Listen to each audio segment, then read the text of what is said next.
Hello दोस्तों। तो देखिए, आज का जो तीसरा आर्टिकल है वो है building peace and prosperity with strong BRICS. ठीक है, तो इसके अंदर हम ये पढ़ेंगे कि आज भी जो है ब्रिक्स के 15-16 साल के बनने के बाद भी इसकी आज के समय में क्या प्रासंगिकता है। ठीक है, तो इसके लिए देखिए हम चलते हैं, आर्टिकल के अंदर चलते हैं। तो बेसिकली देखिए, ब्रिक्स का हल्का सा अगर हम देख ले, 2006 में बना था जब ये क्या था, ब्रिक था। 2009 में जो है नियमित रूप से आयोजित शिखर किया गया। उसके बाद 2010 में ब्रिक्स से ब्रिक्स हो गया, साउथ अफ्रीका इसमें ऐड हो गया था। ठीक है, उसके अलावा अगर इसकी बात करें, विश्व की आबादी का 42%, भूमि क्षेत्र में 30% और जीडीपी अगर बात करें वैश्विक तो 24% और अंतर्राष्ट्रीय व्यापार का ये 16% का प्रतिनिधित्व करता है। ठीक है, उसके अलावा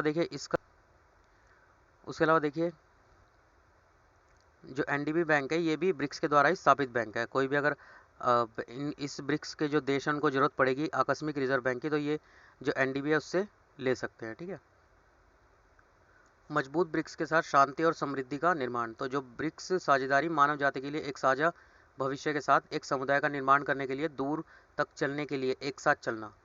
ठीक है, इस प्रिंसिपल को फॉलो करते हैं, दूर तक चलने के लिए एक साथ चलना। ठीक है, मतलब ये क्वेश्चन जो है, जैसे कि ये क्वेश्चन है, तो इस महामारी से जैसे ब्रिक्स निकालने में हमें कैसे मदद कर सकती है, तो ये आज भी प्रासंगिक है। आज से 5 साल बाद और कोई प्रॉब्लम आएगी तो उसके लिए भी ये क्वेश्चन सेम रहेगा।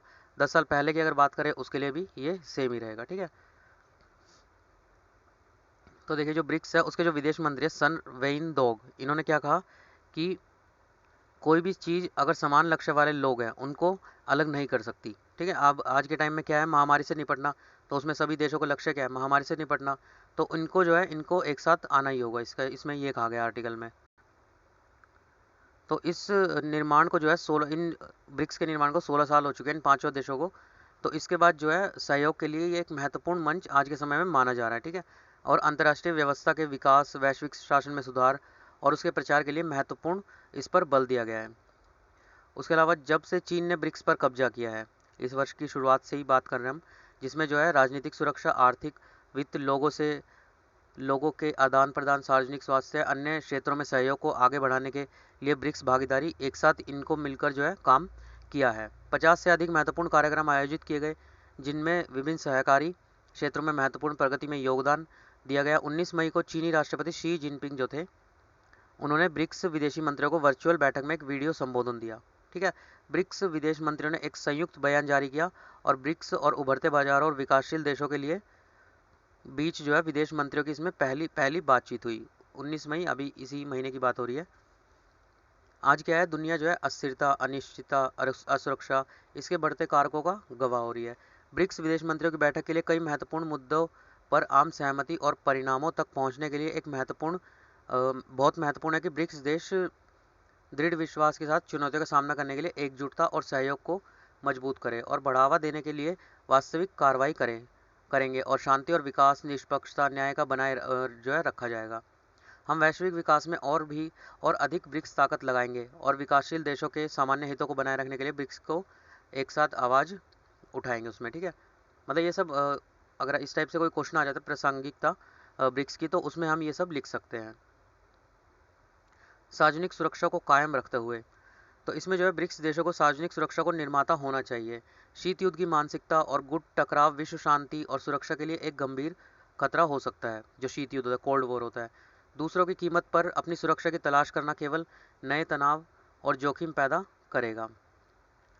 इसमें जो शी जिनपिंग थे उन्होंने क्या कहा कि शांति की कमी को दूर करने और वैश्विक सुरक्षा सुविधा को हल करने के तरीके की ओर इशारा करते हुए वैश्विक सुरक्षा जो पहल है उसको आगे बढ़ाया इसके अंतर्गत। ठीक है, उसके अलावा हर देश की सुरक्षा का सम्मान, गारंटी देना, टकराव गठबंधन को बातचीत और साझेदारी से बदलना, संतुलित, प्रभावी, टिकाऊ क्षेत्रीय सुरक्षा वास्तुकला के निर्माण को बढ़ावा देना है। ठीक है, मतलब अगर ये क्वेश्चन आपको आ जाए और आपने इस टाइप का कुछ नहीं पढ़ रखा, तो आपको उसमें जो है पूरा कंप्लीट करने में से 2 या 3 पेज बहुत टाइम लगेगा, मतलब शब्द दिमाग में नहीं आते। तो इस टाइप से पैराग्राफ जैसे आप 1-2 बार पढ़ लेंगे तो आपके दिमाग में कहीं ना कहीं वो 1-2 पैराग्राफ भी आ गया तो बहुत है आंसर लिखने के लिए। ठीक है, ब्रिक्स देशों को राजनीतिक आपसी विश्वास और सुरक्षा सहयोग को मजबूत करने, प्रमुख अंतर्राष्ट्रीय और क्षेत्रीय मुद्दों पर संचार और समन्वय बनाए रखने और एक दूसरे के मूल हितों और प्रमुख चिंताओं को समायोजित करने, एक दूसरे की संप्रभुता, सुरक्षा, विकास हितों का सम्मान करने की आवश्यकता है। वर्चस्व और सत्ता की राजनीति का विरोध करें और सभी के लिए सुरक्षा के वैश्विक समुदाय का निर्माण करने के लिए मिलकर काम करें। ब्रिक्स देशों को साझा विकास में योगदान देना चाहिए, कोविड-19 महामारी से विश्व अर्थव्यवस्था के जो पटरी से उतरने का खतरा है उसको मतलब कहीं ना कहीं कम करे। कुछ देशों की गैर जिम्मेदारी व्यापक आर्थिक और मौद्रिक नीति ने आर्थिक सुधार की अनिश्चितता और असंतुलन को बढ़ा दिया है। राष्ट्रपति शी जिनपिंग जो है जिनपिंग का ग्लोबल विकास पहल, तो इसके अंतर्गत जो है विकास को प्राथमिकता दी गई है, जन केंद्रित मूल अवधारणा को अपनाती है और अधिक मजबूती हरित और अधिक ध्वनि विकास है उसका आह्वान करती है। यह वैश्विक विकास समस्याओं का चीनी समाधान प्रदान करता है और अंतर्राष्ट्रीय समुदाय द्वारा व्यापक रूप से प्रतिध्वनि किया गया है। वैश्वीकरण के बढ़ते बाजार और एक तरफा प्रतिबंधों, प्रौद्योगिकी बाधाओं, इनमें वृद्धि का सामना करते हुए ब्रिक्स देशों को आपूर्ति श्रृंखला जो सप्लाई चेन है, ऊर्जा, भोजन, वित्तीय लचीलापन, उसमें जो है पारस्परिक रूप से लाभकारी सहयोग बढ़ाना चाहिए। वैश्विक विकास पहलों को लागू करने के लिए ठोस कदम उठाने चाहिए। एक खुली अर्थव्यवस्था को बढ़ावा देना और उसके अलावा सामान्य विकास के लिए अनुकूल वातावरण बनाना। स्वास्थ्य पर ब्रिक्स देशों को कोविड-19 महामारी प्रबंधन जो मैनेजमेंट है उसमें सहयोग का अग्रणी होना चाहिए। अंतर्राष्ट्रीय महामारी प्रतिक्रिया एक महत्वपूर्ण क्षण है और हमें आधा रास्ता नहीं छोड़ सकते इसको बीच में, ठीक है। अब राष्ट्रपति जिनपिंग जो है उनकी बात हो रही है, तो इसमें जो जिनपिंग है उन्होंने जो है सभी के लिए स्वास्थ्य के वैश्विक समुदाय के निर्माण में तेजी लाने का आह्वान किया है और महामारी के लिए एक समन्वित अंतर्राष्ट्रीय दृष्टिकोण और वैश्विक स्वास्थ्य शासन में सुधार की वकालत की है। भारत का एक पृथ्वी एक स्वास्थ्य है, ठीक है, इसका दृष्टिकोण भी सार्वजनिक स्वास्थ्य पर बहुपक्षीय सहयोग में योगदान देता है। ब्रिक्स देशों को जो है अपनी अपनी शक्तियों का पूरी तरह से लाभ उठाना चाहिए और संयुक्त रूप से विकासशील देशों के पक्ष में वैश्विक स्वास्थ्य शासन के विकास को बढ़ावा देना चाहिए। हमें ब्रिक्स वैक्सीन अनुसंधान जो है और विकास केंद्र उसका अच्छा उपयोग करना चाहिए। बड़े पैमाने पर संक्रामक रोगों को रोकने के लिए ब्रिक्स प्रारंभिक चेतावनी तंत्र स्थापित करना चाहिए और वैश्विक स्वास्थ्य शासन सहयोग के लिए उच्च गुणवत्ता वाली सार्वजनिक वस्तुएं प्रदान करनी चाहिए, ठीक है। उसके अलावा एक शासन दर्शन ब्रिक्स देशों को वैश्विक शासन का नेता होना चाहिए। वैश्विक चुनौतियों एक के बाद एक सामने आती जा रही है ना। केवल जैसे कि अब कोरोना हो गया, उसके बाद ये युद्ध हो रहा है रशिया और यूक्रेन का, केवल वैश्विक कार्यों का समन्वय करके ही हम उनका ठीक से सामना कर सकते हैं। उसके अलावा छोटे घेरे पूरी दुनिया के सामने बड़ी चुनौतियों का समाधान नहीं कर सकते हैं, ठीक है। इंग्लिश में अगर देखें तो स्मॉल सर्कल्स जो है can not solve the big challenges, ठीक है। तो मतलब यहाँ पे इतना बड़ा राष्ट्रीय इंटरनेशनल मंच है तो इसका यूज़ हम यहाँ पे कर सकते हैं। ब्रिक्स देशों को संयुक्त राष्ट्र के मूल और अंतर्राष्ट्रीय कानून के आधार पर अंतर्राष्ट्रीय व्यवस्था के साथ अंतर्राष्ट्रीय प्रणाली की मजबूती से रक्षा करनी चाहिए और यह सुनिश्चित करना चाहिए कि अंतर्राष्ट्रीय संबंध में सभी की भागीदारी हो, अंतर्राष्ट्रीय नियम सभी द्वारा तैयार किए हों और विकास के परिणाम सभी द्वारा साझे किए जाते हैं। हमें एक वैश्विक शासन दर्शन को अपनाना चाहिए जो व्यापक परामर्श, संयुक्त योगदान और साझा लाभों पर जोर देता हो, ठीक है। उभरते बाजारों और विकासशील देशों के साथ एकता और सहयोग को बढ़ाता है और वैश्विक शासन में आवाज़ बढ़ाता है। उसके अलावा ब्रिक्स और उभरते बाजारों और विकासशील देशों के बीच विदेश मंत्रियों की पहली बातचीत के बहुपक्षवाद का समर्थन करने, महामारी विरोध सहयोग का समर्थन करने, सामान्य विकास का समर्थन करने, एकजुटता और सहयोग का समर्थन करने का संदेश दिया जाता है, ठीक है।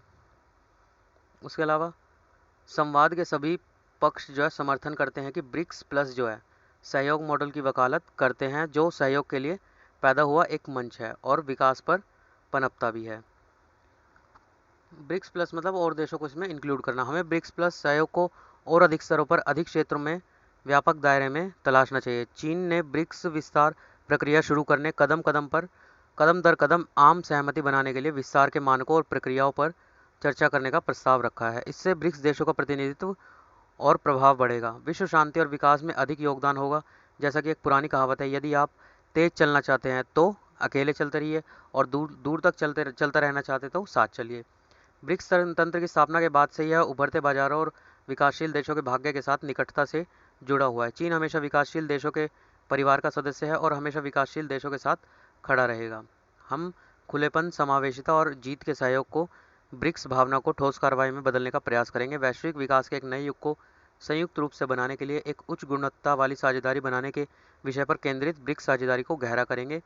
हम अथक प्रयास करेंगे मानव जाति के साझा भविष्य के साथ एक समुदाय का निर्माण करने का, ठीक है। तो बस इतना ही था, ये फिलहाल इतना ही। कल से जो है कोशिश करूँगा कि इन सबको एक ही जगह लाऊं और ऐसे पैराग्राफ में ना लाके एक पॉइंट दर पॉइंट इनके पॉइंट्स को लाने की कोशिश करूँ, ठीक है। तो तब तक के लिए अगर पसंद आता है तो लाइक सब्सक्राइब कर सकते हैं, and have a good night.